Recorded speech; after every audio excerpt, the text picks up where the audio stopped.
So from Karpas, then we move to... Want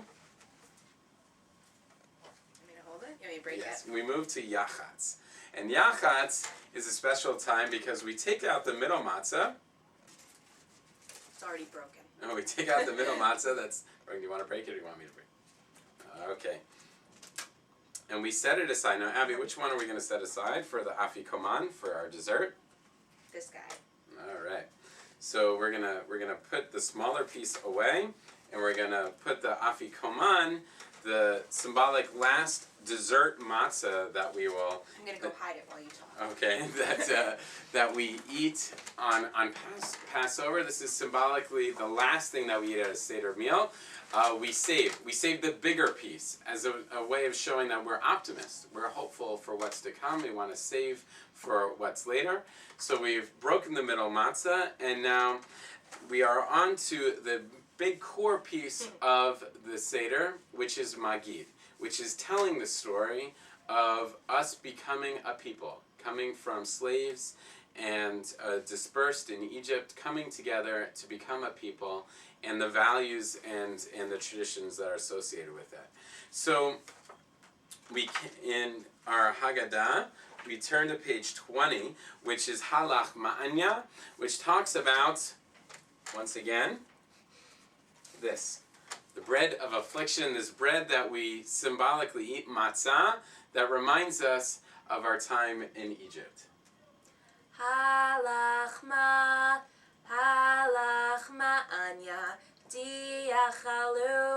diachalu avatana, be'ara demitzrayim, be'ara demitzrayim, kol dichvin yetei veichol, kol ditrich yetei veifsach, hashata hacha leshana haba be'arade Yisrael, hashata avdei leshana haba b'nei chorin.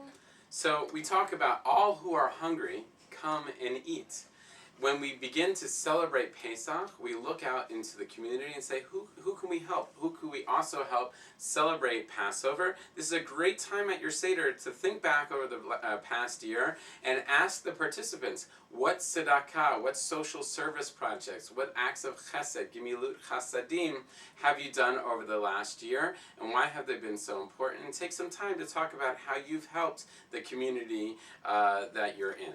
So we put back our bread, our matzah here, bread of affliction, and we turn to the next piece of the Seder, which is our favorite for our kids, which is the Manishtana. The 4 questions, which is really one question and 4 statements that are kind of trivial, actually, and we'll talk about that in a second. But this is a time to get the youngest person who's able to sing the Manishtana to come on up and help lead. In my Seders, we have the youngest person and the oldest person come up and lead together. But this is a great way to get some of the kids to sing the 4 questions.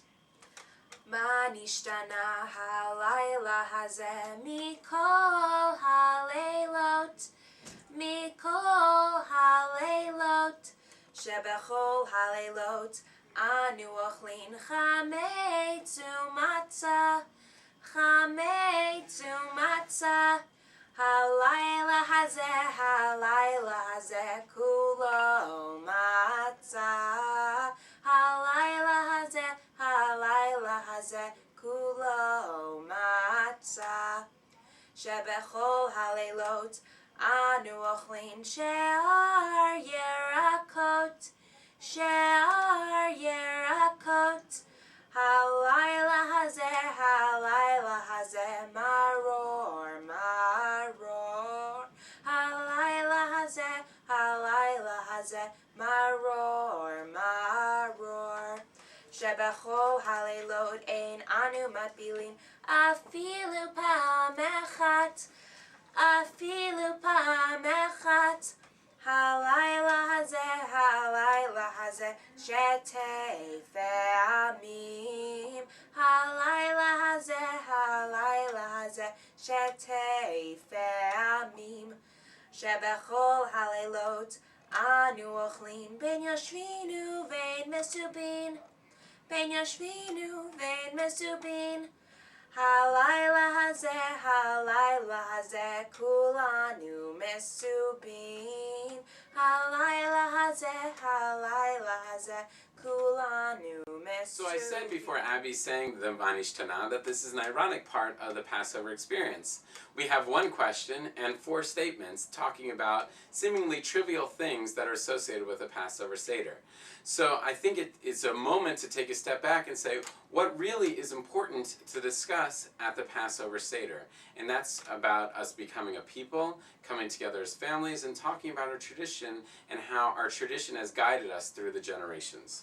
We move on to Avadim Hayinu, which in this Haggadah is on page 28. This is a time for kids to get up, get some scallions or other things in their hands, and as you're singing, you could run around and you could whack the parents at your Seder table to remind them that we were once slaves in Egypt, and this is what it's like. Avadim hayinu lefaro b'mitzrayim Avadim hayinu ata b'nei chorin Avadim hayinu lefaro b'mitzrayim Avadim hayinu ata b'nei chorin. The next part of the Seder experience could be talking about the 4 different children that are invited to the Seder table, talking about the different types of people that we have and the different personalities that we have. Take some time to discuss the different people in your lives and how important they are and how we reach out to our Seder experience is Vehisha Amda. At this point, you're going to raise up your cup. And some people cover the matzah, some people don't, but we raise up our cup as we sing Vehisha Amda. Vehisha Amda lavoteinu velanu Vehisha Amda lavoteinu velanu Shelo echad bilvad Amad aleinu lechalotenu Shelo echad bilvad Amad aleinu lechalotenu Ela shebechol dor vador amdim aleinu lechalotenu Vehakadosh Baruch Hu matzilenu miyadam Vehakadosh Baruch Hu matzilenu miyadam. Okay, and from there we're going to skip ahead to the 10 plagues. The plagues that were brought upon the Egyptians in our tradition in the book of Shemot, of Exodus. So at this time, make sure the people at your Seder table have a full cup of wine or of grape juice because we're going to need to do some dipping. Okay, and you could dip either onto a plate or onto a napkin. Some people like to use a spoon and dip in. The one tradition that I like to follow is that we don't lick our finger or lick the spoon after we're done, like we're somehow happy that these plagues happen. We're a little bit sad that the Egyptians had to suffer this fate so that we could leave Egypt. So we'll dip in and we'll say the plagues. No, Right? you do the dipping. I'll do the dipping. Ready? Dam, Svardeya, Kinim, Arov, Dever, Shchin, Barad, Arbe, Choshech, Makat Bechorot.